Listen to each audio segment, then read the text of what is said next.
السلام علیکم، آپ دیکھ رہے ہیں روشن ٹی وی انٹرنیشنل۔ میں ہوں نصیر، جرمنی کے اسٹوڈیو سے۔ ہمارے ساتھ ہیں عبدالسلام خان صاحب، گروز جرمنی سے۔ ہم نے ان کا پروگرام پیش کیا، پوری دنیا سے ہمیں کمنٹس ملے، میسج آنے شروع ہو گئے کہ ان کے پاس تو بہت سارے واقعات ہیں، ان سے پتہ کریں۔ اور تو آج پھر انہوں نے ہمیں وقت دیا۔ جی السلام علیکم۔ وعلیکم السلام رحمۃ اللہ۔ ہاں جی، ایک دم مائنس ٹیمپریچر ہو گیا ہے، تو باہر نکلنا بھی مشکل ہے، گاڑیاں صاف کرنا مشکل ہے، چاہے پیدل چلنا مشکل ہے۔ تو نماز سینٹر کس طرح یا مسجد کس طرح جا رہے ہیں آج کل؟ اللہ کے فضل سے پیدل صبح گیا ہوں اور اس کے بعد تقریباً 9 کلومیٹر پیدل سیر کر کے واپس آیا۔ تو کیسا میں نیچے آپ نے دیکھا ہے کہ جمع ہوا ہے پانی، یا کون سے آپ نے شوز استعمال کیے کہ 9 کلومیٹر چلے آپ؟ نارمل شو پہنے ہوئے تھے، لیکن اللہ کا فضل ہے گرو میں اتنی برف نہیں ہے جتنی عام مینس تو تھا، لیکن برف اتنی نہیں ہے۔ بہرحال ہم سب دوستوں کو کہیں گے کہ جب بھی باہر نکلیں اب پوری طرح اچھی طرح دیکھ بھال لیں موسم کو، کیونکہ یہاں جرمنی کا یا یورپ کے موسم کا اس طرح ہی حال ہے۔ اچھا جی، اب بتائیے گا کہ وہیں سے ہم سلسلہ شروع کرنے ہیں۔ والدہ صاحبہ نے بھی بیعت کر لی 14 سال بعد، والد صاحب نے ماشاءاللہ پہلے بیعت کر لی تھی۔ تو میں چلے ایک سوال آ گیا کہ بعض لوگ کہتے ہیں کہ تبلیغ کا کیا فائدہ، محنت ضائع جاتی ہے۔ تو تھوڑی سی تبلیغ کے بارے میں بتائیں کہ کس طرح پھر آپ کے والد صاحب نے ایک تو دیکھا ان کا رویہ، تو پھر بیعت کی، تو کس طرح پھر والد صاحب کی بیعت کے بارے میں تھوڑی سی اور بات بتائیں۔ والد صاحب محترم، ایک رامبڑا ہمارے گاؤں ہے، ہمارے گاؤں سے کوئی 8-10 کلومیٹر۔ ابھی تو میرے چھوٹا بھائی وہاں شادی ہوئی ہے ان کی۔ وہاں کے لمبردار تھے بابا شاہ نواز خان صاحب۔ وہ تقریباً اس گاؤں کے تیسرے حصے کے مالک تھے، زمین کے رقبے کے حساب سے لمبردار بھی تھے۔ وہ ایک فرشتہ سیرت بزرگ تھے۔ ان کے کریکٹر کو دیکھا، ان کا بیٹھنا اٹھنا دیکھا، ان کی اللہ کے حضور عاجزی دیکھی، دنیا کے ساتھ عاجزی دیکھی۔ اور ابا جی نے کہا کہ بابا جی اگر آپ، سب لوگ تقریباً بابا جی کہتے تھے انہیں، کہ بابا جی اگر آپ جیسے احمدی ہیں تو ہمیں بھی اس میں شامل کروائیں۔ پھر اللہ کے فضل سے بیعت کی انہوں نے، ابا جی نے، ان کے کریکٹر کو دیکھ کے۔ نمونہ دیکھا، پاکیزہ نمونہ دیکھا، ہاں جی۔ تو پھر انہوں نے بیعت کی اور پھر گھبرائے نہیں۔ اس کے بعد اللہ کے فضل سے پھر آپ کو ایسا ایسا پورے خاندان کو لے آئے۔ اچھا، آپ نے اپنے بھائیوں کا بھی بتایا ماشاءاللہ، سسٹروں کا بھی بتایا، تو پتہ چلا کہ آپ کو اللہ تعالیٰ نے ایک اعزاز نوازا ہے۔ اب آج ہم اسی پہ پروگرام کریں گے، اسیران راہ مولا۔ وہ اس کی جو لذت ہے، اس کا جو اپنا قربانی ہے، اس بارے میں بتائیے گا تاکہ ہمارے دوست ہیں کہ پھر حوصلے بڑھیں، اس بارے میں بتائیں۔ 87 میں 20 مارچ 1987 کو مجھ پر ایک مقدمہ ہوا، جس کی دفعہ 295 سی، 98 سی بھی اور 506 وغیرہ یہ لگے۔ وہ تو بہت مزہ آیا جیل میں رہنے کا بھی، اور اسلم قریشی صاحب کے ساتھ بھی میں وقت گزارا وہاں۔ کافی اللہ تعالیٰ کے فضل سے مزہ آیا۔ ایک دن ایسا ہوتا ہے، زمیندار کو اپنی فصل کے ساتھ بہت محبت تھی ہوتی ہے۔ گندم کٹائی کے دن تھے، دعا قبولیت کی میں آپ بات کرنے لگا ہوں۔ جیل میں میرے والد صاحب اور میں بیٹھے تھے ایک جگہ، گرمیوں کے دن تھے، اپریل کا مہینہ۔ والد صاحب کہتے ہیں کہ اس دفعہ اگر میں نے کانک نہ کاٹی تو کوئی نہیں کاٹے گا۔ میں نے بولا ابا جی آپ کے پاس کون سا اتنا بڑا ہتھیار ہے کہ آپ لوگوں کو بھی نہیں کاٹنے دیں گے؟ ابا جی نے کہا بیٹا ہم دنیا کے درکارے ہیں لیکن خدا کے نہیں درکارے ہوئے۔ وہ اس سال تاریخ گواہ ہے کہ اتنی بارشیں ہوئیں کہ کانک کھڑی پودوں میں دوبارہ اس نے لنگر نکال لیے، وہ پودے بن گئے اور کالی سیاہ ہو گئی۔ ہم نے تو پرانی کانک صاف ستھری کھائی، لوگوں نے 12 لوگوں کو اللہ نے نہیں کھانے دی۔ یہ میں نے ایسا دعا کا نظارہ دیکھا کہ امان میں اور ترقی اللہ کے فضل سے ہوئی۔ تو آپ کو اس کا مطلب یہ اعزاز حاصل ہے کہ اپنے والد صاحب کے ساتھ مل کے آپ راہ مولا اسیر رہے ہیں۔ ہم 3 بھائی، والد صاحب اور ایک اور بزرگ تھے اللہ جنت نصیب کرے، وہ ہمارے گاؤں کے تھے۔ وہ بھی 5 آدمی، 5 جیل میں تھے۔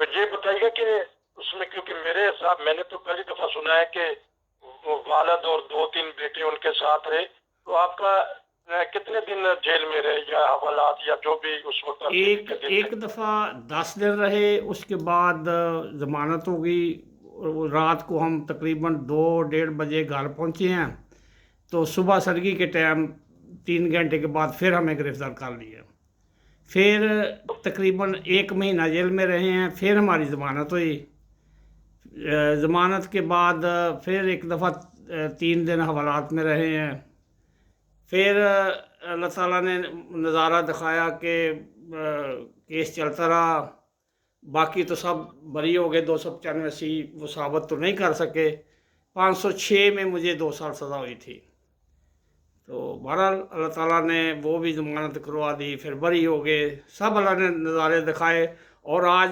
اسی نظاروں کا پھل ہم کھا رہے ہیں رگ فضل سے۔ بڑا ہی دردناک واقعہ بتایا، اور ایمان افروز، میرا بھی ایمان بڑا، جو بھی سن رہے ہوں گے ان کے بھی ایمان بڑھیں گے۔ تو وہ لمحہ کیسا ہوتا ہے جب دیکھیں کہ آپ کو ہتھ کڑی پہنائی گئی یا ویسے ہی انہوں نے ویگن میں بیٹھ کے بٹھا کے لے گئے؟ نہیں، ہتھ کڑیاں تو سب کو لگی تھی۔ اس کے بعد نظارے کی بات یہ ہے کہ 4 اپریل 1988 کو میں آ رہا تھا تاریخ سے، میں اور میرے والد صاحب، میں موٹر سائیکل چلا رہا تھا، ابا جی پیچھے بیٹھے تھے، تو ان دشمنوں نے سائڈ پر چھپ کر ہم پر فائر کیے، میری اور ابا جی کی ٹانگوں پر بھی فائر لگے، تو اس کے بعد یہ نظارے بہرحال اتنے نظارے ہیں کہ دنیا داری میں لڑائی کرو یا کچھ کرو تو اس میں تو اور باتیں ہوتی ہیں، اس میں یقین کریں کہ اتنا مزہ آتا تھا، مار کھا کے بھی مزہ آتا تھا، ہاں جی، کہ ہم، اور لوگ تو جیل میں جاتے ہیں، کوئی چوری کر لی، کوئی ڈاکہ مار لیا، کوئی مسئلہ بن گیا، ہم نے تو صرف اللہ اور اللہ کے رسول کے لیے جیل میں جاتے تھے اور خوب مزے کے ساتھ رہتے تھے۔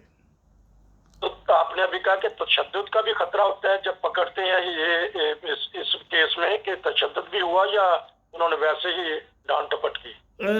بہت کوشش کی انہوں نے، لیکن اللہ تعالیٰ کا فضل ہے کہ جماعت کا ایک اچھا اثر تھا وہاں اس وقت، اس حد تک ہمارے ساتھ سلوک نہیں ہوا جتنا وہ کرنا چاہتے تھے۔ تو پھر میرا وہی ذاتی پھر سوال ہوگا کہ کیا محسوس کرتے ہیں جب والد صاحب کو دیکھتا ہے انسان ہتھ کڑی لگی ہے، تو دو طریقے ذہن میں آتے ہیں کہ ہم کون سی جماعت میں شامل ہو گئے ہیں کہ باپ کو ہتھ کڑیاں لگ گئی، یا پھر بہت ہی محبت آتی ہے کہ اللہ کی خاطر ہم نے یہ زیور پہنے ہیں۔ یہ لمحے بتائیے گا۔ یقین کریں کہ وہ والد صاحب کا ایک بہت اچھا کریکٹر تھا، علاقے میں بہت لوگ عزت کرتے تھے، لیکن ایک دن مجھے میرے خیال میں آیا کہ میری وجہ سے میرے ابا جی کو کڑی لگی ہے، لیکن پھر مجھے ساتھ ہی اللہ نے یہ سمجھا دیا، پیار کیا اللہ کی ذات کی طرف سے کہ یہ میرے لیے کڑیاں پہنی ہیں، کوئی آپ نے چوری ڈاکہ نہیں کیا، ہاں جی، یعنی ایمان میں دن بدن ہر وقت یہ دعائیں کرتے تھے، ہم جیل میں تھے پھر بھی دعائیں کرتے تھے، اور وہ دعاؤں کے ہمیں وہاں نظارے خوابیں اللہ دکھاتا تھا، اور وہ خوابیں ایسی ہوتی تھی کہ جو جیسے پنجابی میں کہتے ہیں تلی پر سروج پیدا کر لی، ایسے ہوتی تھی وہ دعائیں اور قبولیت۔ ناظرین، کیونکہ پروگرام بڑا دلچسپ ہے تو ہم ایک چھوٹا سا وقفہ لیں گے۔ ابھی کل 16 دسمبر کو امام جماعت احمدیہ نے، ہمارے پیارے امام نے دعاؤں کا ہی ذکر کیا ہے، تو ہم ان سے پوچھیں گے وقفے کے بعد کہ کس طرح پھر دعائیں قبول ہوئی، رہائی ہوئی، اور کیا کیا جیل میں کرتے تھے۔ وقفے کے بعد یہیں سے ہم سلسلہ شروع کرتے ہیں، لیتے ہیں ایک وقفہ۔ اچھا، وقفے کے بعد دوبارہ حاضر، بہت ہی ایمان فروز واقعات، دعاؤں کی قبولیت کے نشانات ہم پتہ کریں گے، اور یقیناً جب ہم سنیں گے، ساری دنیا سنے گی، تو ان کے ایمان میں اور اضافہ ہوگا۔ اچھا خان صاحب، یہ بتائیے گا کہ اس طرح پھر وہ دن رات کس طرح گزرتے تھے، کھانا پینا، عبادتوں کا، ٹوائلٹ باتھ روم جانا، کیونکہ بہت سارے واقعات ہم سنتے ہیں کہ بعض دفعہ تو انسان کو بہت تنگی ہوتی ہے جیل میں، تو یہ اس بارے میں بتائیے گا ہمارے ناظرین۔ میں ابھی ویڈیو میں بھی خاص کر اس وقت ہمارا ضلع ڈسٹرکٹ سیالکوٹ ہی تھا، اب تو ناروال بن گیا، میں سیالکوٹ کی جماعت کا اب بھی شکریہ ادا کرتا ہوں کہ انہوں نے ہمیں اتنا مہمان نوازی کی، جیل میں دوپہر کا کھانا، ہم 5 آدمی تھے، تقریباً 10 کا کھانا وہ بھیجتے تھے، اور بہترین کھانا بھیجتے تھے، جو کبھی زندگی میں ہم نے نہیں کھایا تھا ایسا کھانا میں بھیجتے تھے، پھر شام کا کھانا بیچتے تھے. یعنی اللہ تعالیٰ کے فضل سے اللہ ان کو جزا دے، اتنی پیاری خدمت کی انہوں نے کہ ہم ساری زندگی بھول نہیں سکتے. تو جیل کا جو ماحول تھا وہ بھی ہمارے ساتھ بہت اچھا تھا، کیونکہ جماعت کا ایک بہت اللہ کے فضل سے اثر تھا وہاں. ہاں جی، جو ہمارے ساتھ ملاقاتیں ہوتی تھی، پھر ہر طرح ہمارے ساتھ اچھا سلوک تھا. پھر موبائل کا مسئلہ آ گیا جب مجھے سزا ہوئی، تو وہ جو بچے تھے، میرا خیال ہے مجھے سزا ان بچوں کے لیے ہوئی تھی کہ بچوں کو میں سنبھال سکوں، کوئی 10 سال کا، کوئی 15 سال کا، کوئی 20 سال کا. اللہ تعالیٰ نے بڑا فضل کیا، ان بچوں کو خود میں نگرانی کرتا تھا جیل میں، کیونکہ جیل میں مجھے ایک قیدیوں کے حساب سے ایک ایسا عہدہ دے دیا تھا جو میں 21-22 دن ان کی دیکھ بھال کرتا رہا. جس طرح آپ نے کہا کہ بڑی خدمت کی، لیکن اس وقت معاشرے میں بھی کچھ نہ کچھ شرافت تھی، عوام میں اور عہدیداروں میں، جو بھی حکومتی ہے نظام ہے، اور کچھ نہ کچھ تھی. تو کوئی ایسے بھی تھے کہ جو غیر جماعت بھی آپ کی ہمدردی کے لیے، آپ سے دکھ درد بانٹنے کے لیے آتے ہوں یا وہ بات کرتے ہوں؟ بہت سارے لوگ ملاقات کے لیے بھی آتے تھے، بلکہ ایک بزرگ تھے ہمارے، اللہ تعالیٰ ان کو جنت نصیب کرے، احمدی نہیں تھے. وہ ان کی عادت تھی، یہ مالٹے وغیرہ سیزن تھا اپریل میں، یعنی وہ اپنے جب ٹرک آتے تھے مالٹوں کے اس کے پاس مارکیٹ میں، آڑت میں، وہاں سے جو اچھے اچھے پیس ہوتے تھے وہ ہمارے لیے 150 جیل میں بیچتے تھے. ہاں جی، یعنی پیار کرنے والے بھی لوگ تھے، اگر شر پسند تھوڑے ہیں، زیادہ اللہ کے فضل سے وہاں پیار کرنے والے لوگ ہیں. بڑی بات ہے. تو ساتھ یہ بتائیے گا کہ آپ نے کہا کہ وہ بھائی بھی آپ کے ساتھ ہی سیری میں رہے، وہ آج کل بھائی کہاں ہیں؟ بیرون ملک ہیں؟ ان کو اللہ تعالیٰ نے کن انعامات سے نوازا ہے؟ ایک بھائی تو میرے پاس ہی ادھر جرمن میں ہی ہے، میرے ساتھ ہی رہتے ہیں، ساتھ تقریباً 2-3 منٹ کا پیدل کا راستہ اس کا گھر ہے. ایک چھوٹا بھائی ہے میرا، وہ درویش سا ہے، وہ کینیڈا میں ہے. دیکھیں، تو پھر ان کے آپ ان سے بڑے تھے یا چھوٹے تھے بھائیوں سے؟ میں بہن بھائیوں میں سب سے بڑا ہوں. تو آپ کیا دلاسا دیتے تھے؟ کیونکہ چھوٹے ہونے کے ناطے ان کے ذہن میں آتا ہوگا کہ کہاں ابا جی بھی ہیں، بھائی بھی، سارے ہم اس میں آئے ہوئے. تو پھر آپ کے یا والد صاحب کیا دلاسا دیتے تھے؟ یہ تھوڑا سا بتائیے.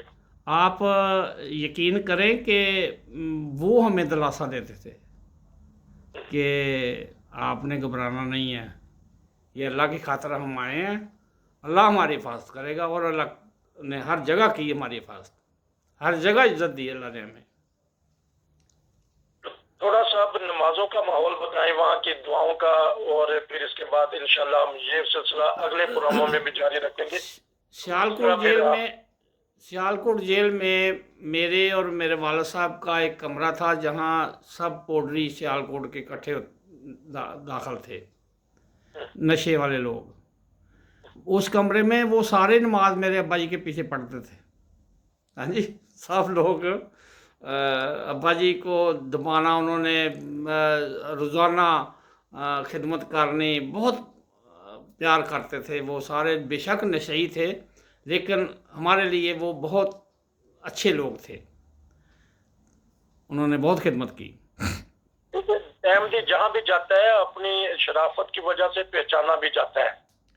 تو پھر آپ جب رہائی ملی ہے، تھوڑا سا اور بھی پران کریں گے، رہائی جب ملی ہے تو اس وقت آپ کے تاثرات کیا تھا؟ یہ سب کو رہائی یکمشت مل گئی؟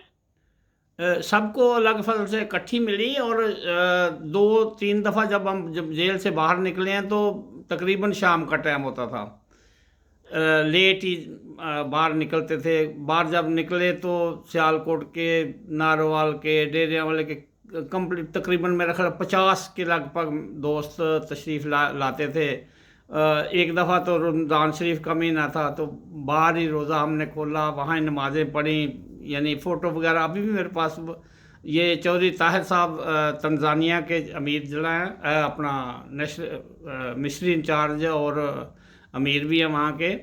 وہ اس وقت ہمارے سیالکوٹ کے مربی ضلع تھے، تو انہوں نے بہت خدمت کی. انہوں نے بھی، باقی دوستوں نے بھی، جو جہاں تک پیار ہو سکا ہمارے ساتھ انہوں نے کیا.